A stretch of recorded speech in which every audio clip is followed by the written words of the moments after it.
మీరు ఇంజనీరింగ్ చేశారా? జాబ్స్ కోసం సెర్చ్ చేస్తున్నారా? 3600 మందికి పైగా స్టూడెంట్స్ కి జాబ్స్ వచ్చేలా చేసిన code Gyan 100 days software course లో జాయిన్ అవ్వండి. మీ కెరియర్ ని బిల్డ్ చేసుకోండి. నమస్కారం సార్. నమస్కారం. పిల్లలు కనుక ఎవరైనా కూడా మాట వినలేదు అంటే వెంటనే వాళ్ళ మీద అరవడము, కొట్టడము మనం చూస్తూ ఉన్నాం. అలా కాకుండా పిల్లల్ని కొట్టకుండా, అరవకుండా వాళ్ళు మన మాట వినాలి అంటే ఎలా చేయాలి సార్? ముందు పిల్లల మైండ్ అని అర్థం చేసుకోవడానికి ట్రై చేయాలి. పిల్లలకి 2 దెబ్బలు వేస్తే సెట్ అవుతారు అని అంటారా? ఇప్పుడు మారింది ట్రెండ్. ఒకప్పుడు మన టైంలో వారు ఇంకా ముందుకు వెడితే తల్లిదండ్రులు ఒక దెబ్బ వేసినా కూడా మా అమ్మ మా నాన్న అనుకో. ఇప్పుడు అంతా ఈగోయిస్టిక్ అయిపోయారు. రీసెంట్గా నాకు కేసు వచ్చింది. ఆ అమ్మాయి 28 ఇయర్స్ ఏమి చేయదు, ఇంట్లోనే ఉంటుంది. అంత మంచిగా మేకప్ కిట్ అంతా తెచ్చుకుని ఫుల్ ఆమెకు కావాల్సినట్టుగా మేకప్ ఇంట్లో కూర్చుంటుంది. ఎందుకు అంటే చిన్నప్పుడు మా నాన్న నన్ను కొట్టాడు, నా మైండ్ ట్రామటైజ్ అయిపోయింది. ఈ ట్రామా అనే పదం ఇప్పుడు అందరూ గుర్తుపెట్టుకోవాలి. ఈ ట్రామా అనే పదము వాడుకుని ఒక ఎంటైర్ జనరేషన్ బ్రతకబోతుంది. సో అందుకని పేరెంట్స్ కొట్టడం వల్ల చాలా జరిగిపోతున్నాయి, ఆర్ పేరెంట్స్ ట్రామటైజ్ చేసేస్తున్నారు అని వస్తుంది. కొంతమంది నిజంగా అలా దుర్మార్గులు ఉంటారు. పేరెంట్స్ పిల్లల మీద కొట్టి వాళ్ళని వాళ్ళ సెల్ఫ్ ఎస్టీమ్ పోగొట్టి సర్వనాశనం చేసేవాళ్ళు ఉంటారు. అలాంటి వాళ్ళని మనం మాట్లాడలేదు, తీసేస్తున్నాం. బట్ మనం మాట్లాడేది పిల్లల్ని కొట్టకుండా ఎలా మన మాట వినేటట్టు చేయొచ్చు. ఫస్ట్ వాళ్ళ బ్రెయిన్ తెలుసుకోవాలి. వీళ్ళకి లాజికల్ బ్రెయిన్ ఆర్ మనం చెప్పే ఎనలిటికల్ బ్రెయిన్ అర్థం కావడానికి టైం పడుతుంది. ఎమోషనల్ బ్రెయిన్ యాక్టివ్గా ఉంటుంది. ఓకే, వాళ్ళు మనము నిన్ను అన్నా కూడా మా నాన్న కోపంగా ఉన్నాడు అనేది తెలుస్తుంది. ఓకే, అర్థం చేసుకుంటారు ఎమోషనల్స్ని. సో ఎమోషనల్ బ్రెయిన్ చాలా యాక్టివ్గా ఉంటుంది. పిల్లల ఎమోషనల్ బ్రెయిన్ యాక్టివ్గా ఉంటుంది కాబట్టి వాళ్ళకి దయ్యమని, భూతమని, అక్కడెవడో వచ్చి ఎత్తుకుపోతాడని, లేకపోతే నిన్ను డార్క్ రూమ్లో వేసేస్తానని, ఇంకోలా చేస్తాను, భయపడిస్తాను అనేటట్టుగా ఉండకూడదు. బికాస్ ఎవ్రీ చైల్డ్ మైండ్ చాలా సాఫ్ట్గా మ్యాలియబుల్గా ఉంటుంది. మ్యాలియబుల్ అంటే ఎటన్నా మార్చుకునేటట్టుగా ఉంటుంది. సో పిల్లల్ని ఎవరన్నా కొట్టకుండా చూసుకోవాలి అనుకుంటే ఎమోషన్స్ని మానిపులేట్ చేయడం రావాలి. దీనివల్ల పిల్లల మాట వింటారు. సెకండ్, పిల్లలు నేర్చుకునేది చాలా ఫాస్ట్గా బై మిర్రరింగ్. వాళ్ళు చూసి నేర్చుకుంటారు, అబ్జర్వ్. సో మనము ఎంత కామ్ అండ్ కంపోజ్డ్గా మన లైఫ్ని బ్రతుకుతామో పిల్లలు అంత కామ్ అండ్ కంపోజ్డ్గా నేర్చుకునే ఛాన్స్ ఉంటుంది. అది 1-2 సార్లు మనం ఆపుకుంటే కాదు, మన బిహేవియర్ వాళ్ళు చాలా ఈజీగా గమనిస్తారు. మనకి కూడా తెలియని చాలా విషయాలు వాళ్ళు గమనిస్తారు. సో అందుకని మిర్రర్.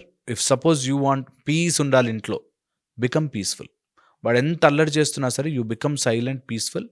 నీ టోన్ ఒకలాగా మెయింటైన్ చేయాలి. They should know that ma'am is not happy, dad is not happy అని తెలియాలి. ఆ కంట్రోల్ ఉండాలి. థర్డ్ ఎక్స్ట్రీమ్ స్టెప్ వచ్చేసరికి కొంతమంది మొండి పిల్లలు ఎంత చెప్పినా వినరు. ఎంత చెప్పినా వాడు ఏదైనా చేయడానికి రెడీ అండి, వినడు. ఓకే, చాలా ఇంపార్టెంట్ ఇది. దీన్నే మనకి మాస్టర్ ఆఫ్ కంట్రోల్ అంటారు. ఏది జరిగినా మాస్టర్ స్విచ్ మన దగ్గరే ఉంది, మనం పేరెంట్ అన్న విషయం తెలుసుకుంటే అన్నిటికీ ఆవేశపడిపోం. ఓకే, ఎందుకంటే ఎటు పోయినా సరే he has to ultimately follow the rules of the house. అందుకని ఉంటాడు. ఎక్కడికి పోరు. 1 రోజు చేస్తారు, 2 రోజులు చేస్తారు drama, third day they have to come back. So పిల్లలకి మనం ఎప్పుడైతే గివప్ ఇస్తున్నామో అని తెలుస్తుందో మనతో ఆడించడం స్టార్ట్ చేస్తాం. చాలా చాలా ఇంపార్టెంట్. ఒక అబ్బాయి ఇట్లాగే స్పోర్ట్స్, ఇప్పుడు ఒక జనరేషన్ అంతా తయారైంది, పిల్లల్ని చిన్నప్పటి నుంచి స్పోర్ట్స్లో వేయాలి, చదువు కాదురా ముఖ్యం, ఏదైనా ఫుల్ డెవలప్మెంట్ అని కొత్తగా తయారు చేశారు. నిజంగా తయారు చేశారు. ఇప్పుడు ఒక స్టేజ్ అంతా మనకి చదువు అన్నారు. ఇప్పుడు చదువు కాదు, ఓవరాల్ డెవలప్మెంట్ అనే దాంట్లో స్పోర్ట్స్ ఉంటాయి. మా వాడు ఒక్కసారైనా ఐపీఎల్ ఆడతాడు అనేటట్టుగా పిల్లలు డబ్బుల మీద డబ్బులు పెడుతున్నారు. ఓకే, వెల్, ఎవరి ఇష్టం వాళ్ళ, ఇంట్రెస్ట్ వాళ్ళది. కానీ బేసిక్గా నేను చెప్పే పాయింట్ ఏంటంటే అలా ఏదో దానికి నువ్వు ఫిక్స్ అయ్యి వాడు ఆడకపోతే బాధపడకు. చదువుకునే రోజుల్లో చదవలేదు అని బాధపడ్డాం, ఇప్పుడు గేమ్ ఆడేటప్పుడు గేమ్ సరిగ్గా ఆడలేదు అని బాధపడుతున్నాం. తర్వాత ఇప్పుడు నెక్స్ట్ నేర్పిస్తారు ప్యాషన్. ప్యాషన్ అంటే పిల్లలకి నచ్చినది చేయనివ్వాలండి. అదొక పెద్ద మోసం. పిల్లలకి ఎలా తెలుస్తుంది ఏది నచ్చిందో? మనం గైడ్ చేస్తే ఏది నచ్చుతుందో ఏది నచ్చదో ఈ విల్ చూస్ కదా. పిల్లలకి నచ్చినది చేయనివ్వాలి, అందులోనే వాళ్ళ కెరీర్ చూసుకుంటే అవ్వదు. అండ్ అందులో ఇలాంటి పెద్ద ఫీల్డ్స్లో వేస్తున్నప్పుడు క్రికెట్ ఇండియా మొత్తానికి 11 మందే ఆడతారు. Common sense. అంటే 90 లక్షల కోట్ల మందిలో ఒక 11 మందే ఆడతారు కాబట్టి chance of failure is more. Yes. అలాంటివన్నీ తెలుసుకుంటేనే అందులోకి దింపాలి. అలాగా what I'm trying to say is, నువ్వు నీ మైండ్లో ఒక పిక్చర్ ఊహించేసుకుని అలా పిల్లలు జరగాలి అనుకుంటే అవ్వదు. సో స్పోర్ట్స్ అనో లేకపోతే వాళ్ళని ఓవరాల్ డెవలప్మెంట్ అనో నేను అన్నీ చేయాలి పిల్లల కోసం అని అనుకుని అన్నెసరీ ఆవేశపడద్దు. చాలా ఇంపార్టెంట్. మనము ప్రశాంతంగా ఉండి, నేను ఎప్పుడు చెప్తాను, పిల్లల్ని డెవలప్ చేయాలి అంటే వాళ్ళ ఎమోషనల్ స్ట్రెంగ్త్ పెంచాలి. వాళ్ళ అడవిలో పడేసిన హాయిగా ఉండేటట్టుగా తయారు చేసుకోవాలి. ఓకే, హాయిగా ఉండాలి. ముందు you be calm and cool. ఏమీ కాదు, ఏమీ లేని చదువు లేని వాళ్ళు కూడా చాలా గొప్ప వ్యక్తులైన వాళ్ళు ఉన్నారు. చాలా గొప్ప వ్యక్తులైన వాళ్ళు బాగా చదువుకుని ఐఐటీలు ఐఐఎంలు చేసి చాలా పెద్ద పెద్ద మ్యాథ్స్ చదివి ఇంట్లో కూర్చుని భార్యను టార్చర్ పెడుతున్న వాళ్ళు ఉన్నారు. సో అన్ని రకాల మనుషులు ఉంటారు. అందుకని చిన్నప్పటి నుంచే వాళ్ళ జీవితాన్ని డిజైన్ చేసేయాలి, వాడిని అటు తిప్పాలి ఇటు తిప్పాలని చెప్పి సినిమాల్లోనో లేకపోతే ఈ షార్ట్ వీడియోల్లో ఎవరో పిల్లల్ని చూసి అటు దింపకండి. Let them grow on their own. ఆరామ్సే అవుతుంది. మనమే తొందరపడి ఆవేశపడద్దు. కంట్రోల్, మాస్టర్ కంట్రోల్ మన చేతుల్లో ఉంది అని తెలుసుకోవాలి. నెక్స్ట్ వచ్చేసి వీళ్ళ కీ హోల్డింగ్ పాయింట్స్ ఉంటాయి. అంటే ఈ పాయింట్కి నా దగ్గరికి రావాల్సిందే వాడు. ఫర్ ఎగ్జాంపుల్ ఫుడ్ నా దగ్గరికి రావాల్సిందే, స్కూల్ ఫీజ్ నా దగ్గరికే రావాల్సిందే, he can't pay his own. So ఇలాంటి కొన్ని పాయింట్స్ వేర్ నా బొమ్మకి రిమోట్ కంట్రోల్ నా దగ్గరే ఉంటుంది.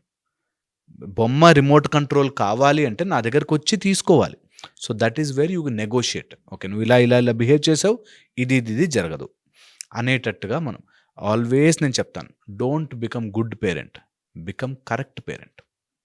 నేను మంచి పేరెంట్ కావాలి కాబట్టి రాగానే చాక్లెట్లు కొనిచ్చేసి, చిప్స్ కొనిచ్చేసి, బిస్కెట్లు కొనిచ్చేసి, కూల్ డ్రింక్ ఇచ్చేసి, నువ్వు వాళ్ళు అడిగిందని చేసేసేసేసేసి పిల్లల కోసం నా జీవితం ధారపోసానండి అంటే ఎవడి కోసం పోసావు బాస్ అని అడుగుతాడు వాడే రేపు. అందుకని don't become good parent, become correct parent. Very important. And చాలా చాలా ఇంపార్టెంట్. వీళ్ళకి ఎమోషన్స్ని మేనేజ్ చేయడం రాదు కాబట్టి నువ్వు ఎమోషనల్లీ అంత ఇన్వాల్వ్ అయిపోద్దు. వాడు కోపంగా అరుస్తున్నాడు, నువ్వు ఇంకా కోపంగా అరుస్తున్నావు, వాడు చాలా ఏదో చేస్తున్నాడు, ఇంకా don't do it. They don't have control, but you should teach how to control. అది చాలా ఇంపార్టెంట్. దానికి చాలా టెక్నిక్స్ ఉంటాయి, ఇట్లా మాట్లాడుకుంటే చాలా ఉంటాయి. బట్ కొట్టడం అనేది ఎప్పుడు పిల్లవాడిని ఇంకా మొండి చేస్తుంది. ఒక 4 సార్లు కొట్టావు, తర్వాత మహా అయితే కొడతాడు రా భయ్ ఏం కాదు అని మారాడనుకో, గింజుకుని ఏం చేయలేవు. పిల్లవాళ్ళు కనుక డిసైడ్ అయ్యి మహా అయితే 2 దెబ్బలేస్తారు, అంతకుమించి ఏం చేయరు అని ఫిక్స్ అయ్యాడు అనుకో, out, over and done. Me life అంతే అక్కడితో స్టక్. సో అందుకని అంతవరకు తీసుకెళ్లకుండా మెల్లగా మోడరేట్ చేయాలి. అండ్ పిల్లల mind like a soft toy, soft part. So వాళ్ళని ఎటు కావాలంటే అటు మలుచుకోవాలి అంటే మాత్రం I always say go in a rhythmic pattern. వాళ్ళతో పాటు మీరు కూడా ట్రావెల్ అవ్వాలి. నెవర్ ఎవర్ ఒక పేరెంట్ ఎప్పుడు గిల్ట్ ఫీల్ అవ్వకూడదు. నేను ఇలా చేస్తున్నందుకు అయ్యో నా కొడుకుతో ఇలా బిహేవ్ చేస్తున్నాను. కరెక్ట్ పేరెంటింగ్ కోసం కొంచెం స్ట్రిక్ట్గా ఉండొచ్చు, తప్పు లేదు. ఓకే, చాలా ఇంపార్టెంట్. స్ట్రిక్ట్నెస్కి అటు మరీ నార్సిస్టిక్ అయిపోయి కొట్టి వాళ్ళని టార్చర్ పెట్టేదానికి డిఫరెన్స్ ఉంది. అది కొంచెం తెలుసుకోవాలి.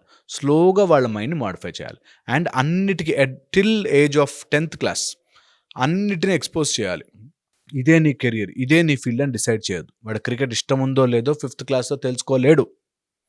5th క్లాస్లో బాగా ఆడిన వాడు 10th క్లాస్ తర్వాత క్రికెట్ మర్చిపోవచ్చు. ఓకే, చాలా ఇంపార్టెంట్. సో అందుకని ముందే డిసైడ్ కాకుండా అన్నిటినీ టేస్ట్ చూపించి నచ్చిన దాంట్లోకి మెల్లగా పుష్ చేయాలి. అది వాడి జాతకము, వాడి పరిస్థితి, వాడి లైఫ్ బాగుంటే అవుతాడు, లేదంటే నువ్వు అనవసరంగా అటాచ్ అయ్యి బాధపడకు. If at all the time comes, if at all his destined, he will happen అన్నది గుర్తుపెట్టుకోవాలి, లేకపోతే ఆవేశపడతాం. Thank you sir, thank you so much. Suman టీవీలో మీ పర్సనల్ అండ్ బిజినెస్ ప్రమోషన్స్ కోసం కింది నెంబర్కి కాంటాక్ట్ చేయండి.